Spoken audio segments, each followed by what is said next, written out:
शापित कंगन और रक्त पिशाचिनी। प्राचीन काल में रूपगढ़ नामक एक विशाल राज्य था। वहां का राजा भानु प्रताप बहुत ही न्यायप्रिय और प्रजाप्रिय था, परंतु उसकी एक ही चिंता थी, उसका इकलौता बेटा राजकुमार विक्रमजीत। वो निडर, जिद्दी और हमेशा रोमांच की तलाश में रहता। उसके लिए खतरे रोमांच का हिस्सा थे और कोई भी चेतावनी उसके हौसले को नहीं रोक सकती थी। राज्य की उत्तर दिशा में एक घना और रहस्यमय जंगल था जिसे काल वन कहा जाता था।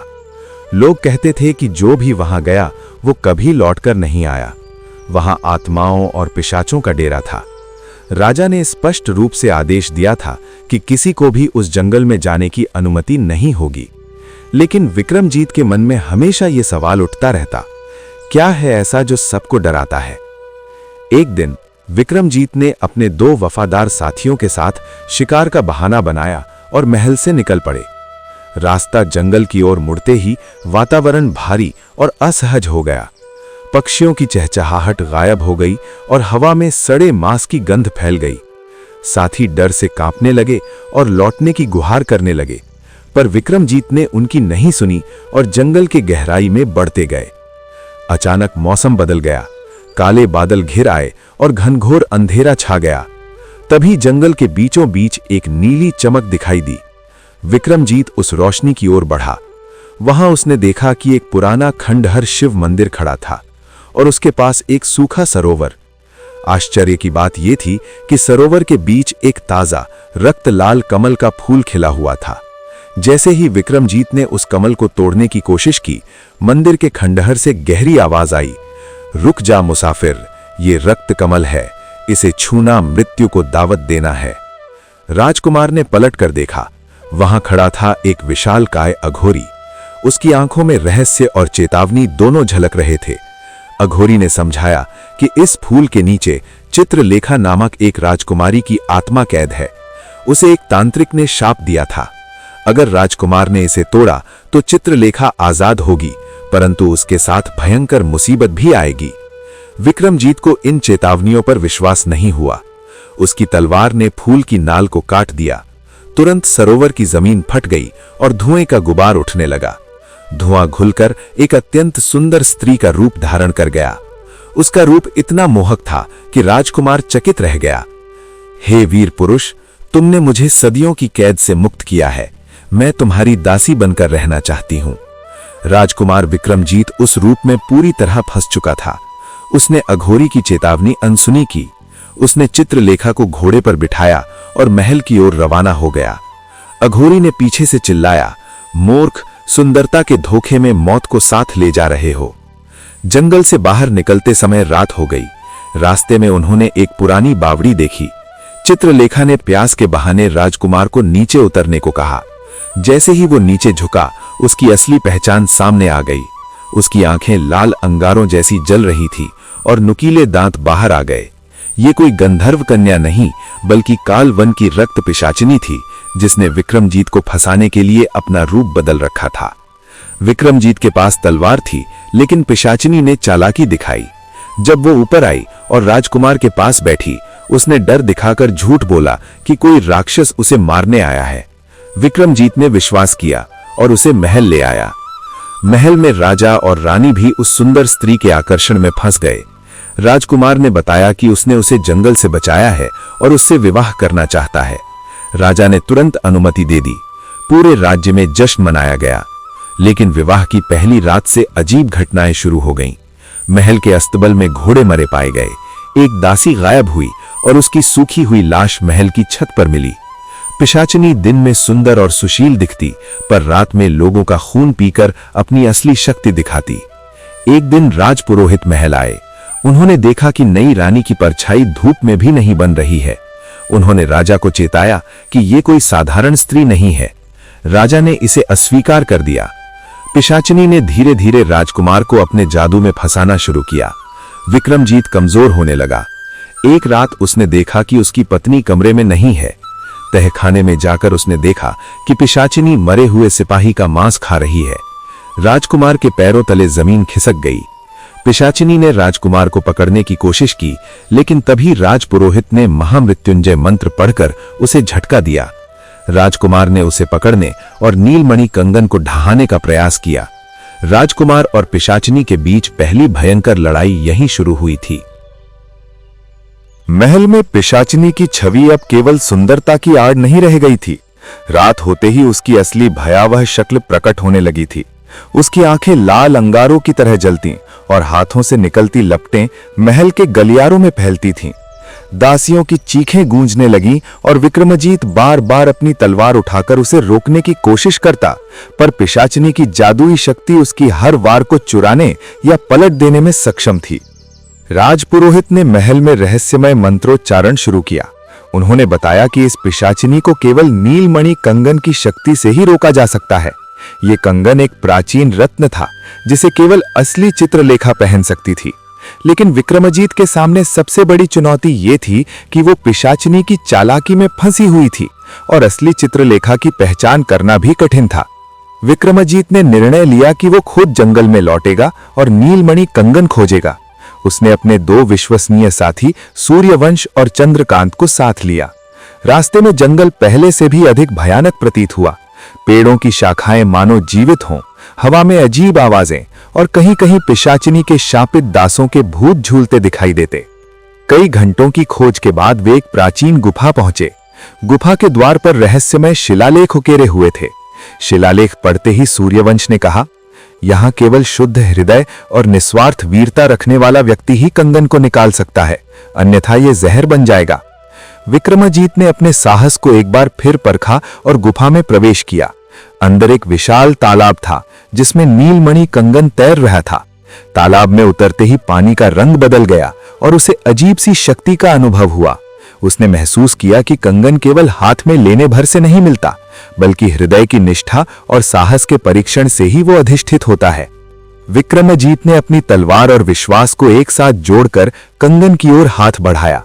अचानक तालाब के पानी में भयंकर लहरें उठीं। पानी से निकलती प्रतिमाओं ने उसे रोकने की कोशिश की।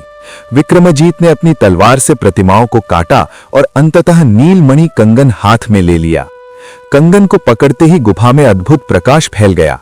विक्रमजीत को एहसास हुआ कि इस शक्ति के बिना वो पिशाचिनी को हर नहीं सकता।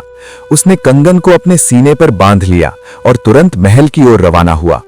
महल में पिशाचिनी ने विक्रमजीत की अनुपस्थिति का लाभ उठाकर अपने आतंक को बढ़ा दिया। उसने दरबारियों और दासियों को डराकर अपने अधीन कर लिया। विक्रमजीत के लौटते ही लड़ाई और भी भयानक हो गई। पिशाचिनी ने अपने जादू से दरबार की दीवारों और छतों को हिलाना शुरू कर दिया। उसका हाहाकार और रक्त पिपासु दृष्टि से महल डरावना प्रतीत होने लगा। विक्रमजीत ने नीलमणि कंगन का उपयोग किया। जैसे ही कंगन चमकने लगा, पिशाचिनी की शक्ति कम होने लगी। उसकी लाल आंखों की चमक मध्यम पड़ने लगी और उसकी झपट्टियां धीमी हो गईं। उसने विक्रमजीत पर हमला किया, लेकिन कंगन की शक्ति ने उसके हर वार को पलट दिया। इस बीच राजपुरोहित ने महल के अन्य हिस्सों में खोज शुरू की। उसे पता चला कि असली चित्रलेखा, जो पहले पिशाचिनी के शाप में फंसी हुई थी, महल के गुप्त तहखाने में बंद है। तहखाने की कुंजी राजपुरोहित ने केवल अपने मंत्रोच्चारण और साहस से खोली। चित्रलेखा, जो रक्त पिशाचिनी के वश में थी, डर और थकावट से गिड़गिड़ा रही थी। विक्रमजीत ने तुरंत तहखाने की ओर दौड़ लगाई। पिशाचिनी ने उसे रोकने की कोशिश की, लेकिन नीलमणि कंगन की चमक ने उसकी ताकत को बाधित कर दिया। विक्रमजीत ने तलवार के प्रहार और कंगन की शक्ति का संयोजन किया। पिशाचिनी के जादू का केंद्र नष्ट होने लगा और उसकी भयानक शक्ल धीरे धीरे कम होती गई। तहखाने में पहुंचकर विक्रमजीत ने चित्रलेखा को देखा। उसकी आंखों में आंसू और राहत दोनों झलक रहे थे। उसने उसे कंगन पहना दिया। जैसे ही कंगन चित्रलेखा के हाथ में आया, एक दिव्य प्रकाश पूरे महल में फैल गया। पिशाचिनी का असली रूप, एक साधारण सुंदर स्त्री, साफ हो गया। वो कंगन के प्रभाव से शाप मुक्त हो गई थी। चित्रलेखा ने विक्रमजीत का हाथ थामा और कहा, तुमने मेरी मुक्ति के लिए अपना जीवन जोखिम में डाला। मैं हमेशा तुम्हारी आभारी रहूंगी। राजपुरोहित ने कहा, इस कंगन की शक्ति केवल शुद्ध हृदय और वीरता के लिए है। विक्रमजीत ने अपने साहस और निष्ठा से इसे साबित किया। इस तरह पिशाचिनी का आतंक समाप्त हुआ और महल में शांति वापस आई। राजकुमार और असली चित्रलेखा की शादी का आयोजन किया गया। पूरे राज्य में खुशियों का माहौल फैल गया। लेकिन विक्रमाजीत को यह अनुभव हमेशा याद रहेगा कि सुंदरता और आकर्षण के पीछे छुपा खतरा कभी-कभी जीवन और मृत्यु के बीच की डोर हो सकता है। पिशाचिनी के रूप से मुक्त हुई वो स्त्री भूमि पर बेसुध पड़ी थी, लेकिन नीलमणि कंगन की चमक अभी भी महल की दीवारों पर नाच रही थी। राजपुरोहित का चेहरा गंभीर था। उन्होंने गहरी सांस लेकर कहा, राजकुमार, ये मत समझो कि संकट समाप्त हो गया। पिशाचिनी का शरीर भले ही श्राप मुक्त हुआ हो, लेकिन उसका अंतिम श्राप अभी जीवित है। विक्रमजीत चौकन्ना हो गया। चित्रलेखा ने उसका हाथ थाम लिया, मानो उसे आने वाले तूफान का आभास हो गया हो। तभी महल की जमीन कांपने लगी, दरबार के स्तंभों में दरारें पड़ने लगीं और छत से काले धुएं की लकीरें उठने लगीं। राजपुरोहित बोले, ये पिशाचिनी की आत्मा का अंतिम षड्यंत्र है। उसने अपनी मृत्यु से पहले पूरे राज्य को नष्ट करने की शपथ ली थी। अचानक आकाश में बादल घिराए। दिन होते हुए भी अंधेरा छा गया। महल के बाहर चीख पुकार मच गई। गांवों में आग लगने लगी, कुएं सूखने लगे और पशु उन्मत्त होकर भागने लगे। ये केवल महल की नहीं, पूरे राज्य की परीक्षा थी। चित्रलेखा की आंखों में दृढ़ता आ गई। उसने कहा, राजकुमार, यह संकट मेरे कारण आया है। यदि मुझे कुछ करना पड़े तो मैं पीछे नहीं हटूंगी। राजपुरोहित ने चौंक कर उसकी ओर देखा। राजकुमारी, केवल वही व्यक्ति अंतिम शाप को रोक सकता है जो शुद्ध हृदय से स्वेच्छा से बलिदान देने को तैयार हो। लेकिन यह बलिदान मृत्यु का नहीं, बल्कि सबसे प्रिय वस्तु को त्यागने का होता है। विक्रमजीत का हृदय कांप उठा। वो समझ गया, उसके लिए सबसे प्रिय वस्तु चित्रलेखा स्वयं थी और चित्रलेखा के लिए विक्रमजीत। काले धुएं से एक भयानक आकृति उभरी। वो पिशाचिनी की आत्मा थी, पहले से भी अधिक विकराल। उसकी आवाज गूंज उठी, विक्रमजीत, यदि तुम मुझे नहीं चाहते थे तो अब पूरे राज्य को राख होते देखो। उस आत्मा ने अपनी शक्ति से महल की प्राचीन रक्षा रेखाएं तोड़ दी। सैनिकों के हथियार टूटने लगे, मंत्र निष्फल होने लगे। केवल नीलमणि कंगन अब भी चमक रहा था, लेकिन उसकी रोशनी धीरे धीरे कम हो रही थी। राजपुरोहित ने घोषणा की, अंतिम उपाय केवल एक है, अग्नि परीक्षा। चित्रलेखा को पवित्र अग्नि के बीच जाकर यह सिद्ध करना होगा कि वो निस्वार्थ प्रेम और सत्य की प्रतिमूर्ति है। यदि उसका हृदय शुद्ध होगा तो शाप भस्म हो जाएगा। दरबार में सन्नाटा छा गया। अग्निकुंड तैयार किया गया। लपटें आकाश छूने लगीं। चित्रलेखा बिना डरे आगे बढ़ी। विक्रमजीत ने उसे रोकना चाहा, लेकिन उसने शांत स्वर में कहा, यदि मेरा प्रेम सच्चा है तो यह अग्नि मुझे नहीं जला पाएगी। चित्रलेखा ने नीलमणि कंगन उतारकर विक्रमजीत को दे दिया। अब इसकी शक्ति तुम्हारे हाथों में नहीं, तुम्हारे निर्णय में है। यह कहते हुए वो अग्निकुंड में प्रवेश कर गई। पूरा राज्य सांस रोके देख रहा था।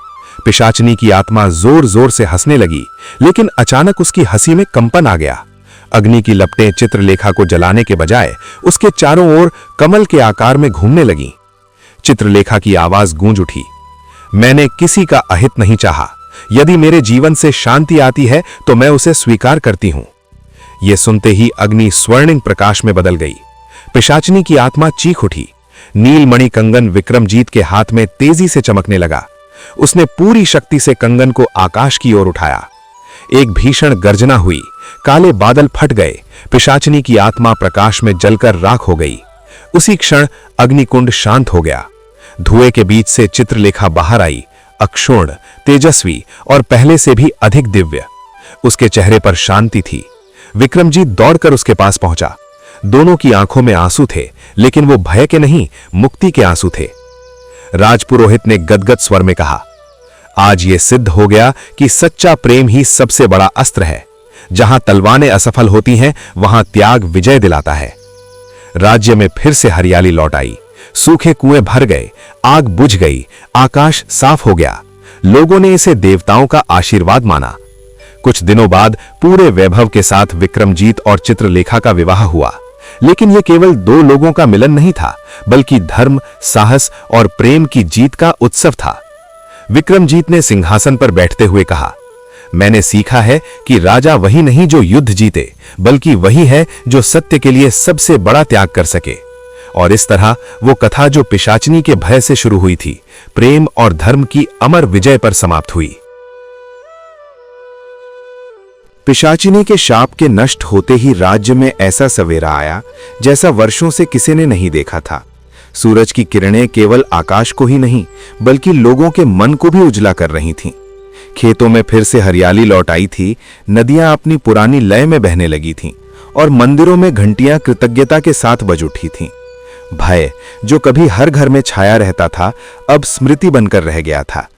विक्रमाजीत अब वही राजकुमार नहीं था जो कभी केवल तलवार की धार पर भरोसा करता था। वो पीड़ा, त्याग और निर्णय की आग से तपकर निकला हुआ एक परिपक्व शासक बन चुका था। उसके चेहरे पर कठोरता नहीं बल्कि स्थिरता थी। उसकी आंखों में अब केवल युद्ध की चमक नहीं बल्कि जिम्मेदारी की गहराई दिखाई देती थी। राज्याभिषेक का दिन आया। पूरा नगर सजा हुआ था। वही लोग जो कभी भय से सिर झुकाकर चलते थे, आज गर्व से सीना ताने खड़े थे।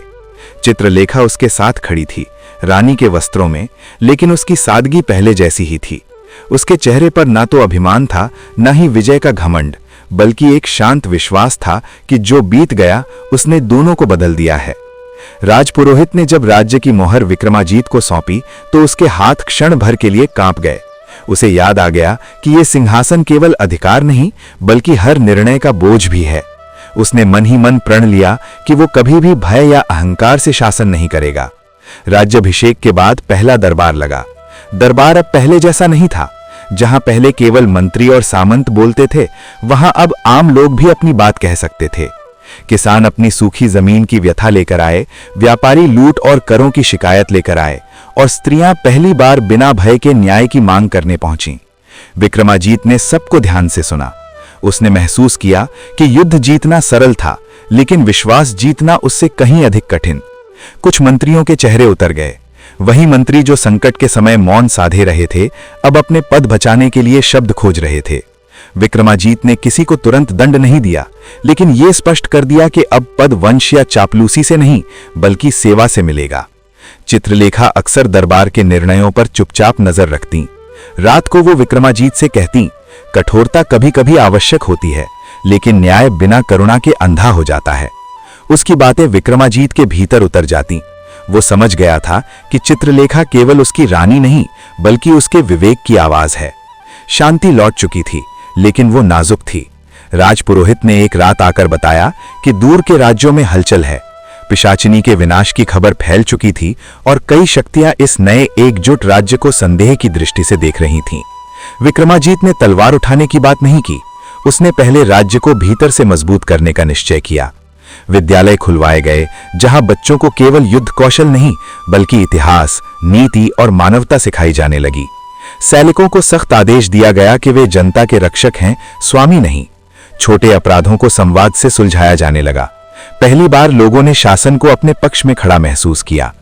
नीलमणि कंगन को राजकोष में रखने का सुझाव आया, लेकिन चित्रलेखा ने साफ मना कर दिया। उसने कहा कि जिस शक्ति ने उन्हें बचाया, वही शक्ति भविष्य में उनके भीतर लालच भी जगा सकती है।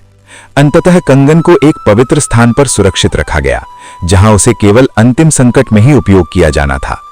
रातों में जब महल शांत हो जाता, तब विक्रमाजीत को अक्सर बेचैनी घेर लेती। उसे अग्निकुंड की वो घड़ी याद आती जब उसने चित्रलेखा को खो देने का भय महसूस किया था। वो सोचता कि यदि उस दिन भाग्य ने साथ न दिया होता तो ये सब व्यर्थ हो जाता। एक ऐसी ही रात उसने चित्रलेखा से पूछा कि क्या उसे डर नहीं लगा था। चित्रलेखा ने उत्तर दिया कि डर तो था, लेकिन उससे बड़ा विश्वास था। उसने कहा कि प्रेम का मूल्य उसके परिणाम से नहीं बल्कि उस क्षण के साहस से तय होता है जब व्यक्ति सब कुछ दांव पर लगा देता है।